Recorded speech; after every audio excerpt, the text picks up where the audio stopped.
Bonjour à tous et bienvenue dans nos matinales. Ce matin, j'aborderai un thème avec vous, celui de vivre pleinement nos retrouvailles.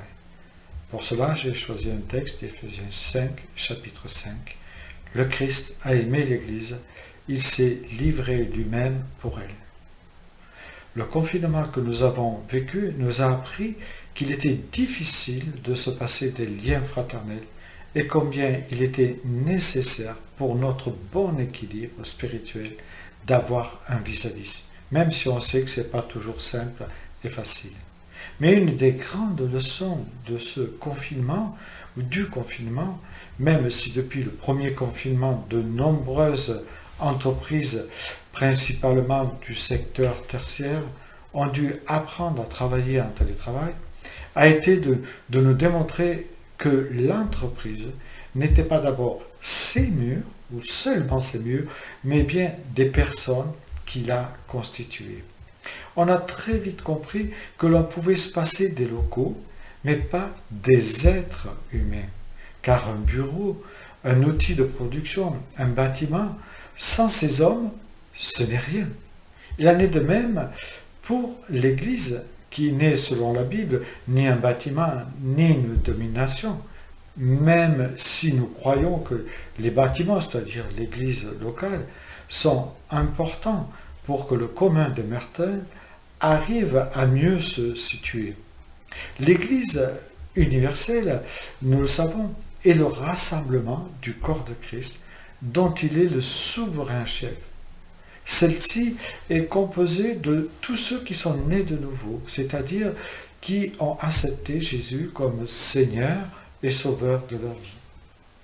Mais si le Covid nous a rappelé que les hommes, c'était en fait la matière essentielle des entreprises, il nous a aussi démontré qu'il en était de même pour les bâtiments de nos différentes églises. Nous nous sommes vite rendus compte que perdre les relations fraternelles avec nos prochains abîmait les liens humains et coupait en fait les interactions entre les personnes. En fait, on s'est très vite aperçu que cela portait atteinte à notre propre identité d'être humain, mais aussi à notre propre identité de chrétien.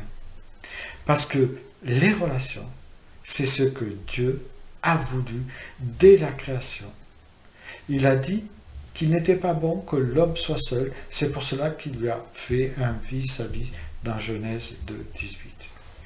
Aujourd'hui, après cette longue période de confinement, sachons célébrer les retrouvailles entre frères et sœurs en Christ, mais aussi avec nos proches membres de la famille et autres. Profitons, car demain ne nous appartient pas et on pourrait dans l'avenir être un jour ou l'autre voué à d'autres situations aussi ou plus compliquées que celles que nous avons vécues jusqu'à présent. Oui, profitons de nos retrouvailles pour nous encourager, nous enseigner, nous édifier les uns les autres dans la connaissance et la grâce du Seigneur Jésus-Christ, nous dit l'apôtre Paul. N'oublions pas que les retrouvailles que nous pouvons vivre aujourd'hui font partie de ce qui est plus cher au monde. Elles sont précieuses, comme l'huile qui descend sur la tête et sur la barbe d'Aaron, qui descend jusqu'au bord de son vêtement. Elles sont comme la rosée de l'Hermon qui descend sur les montagnes de Sion, car c'est là que le Seigneur donne sa bénédiction et la vie pour toujours. Oui, qu'il est bon, qu'il est doux pour des frères de demeurer ensemble. Bonne journée à chacune et chacun.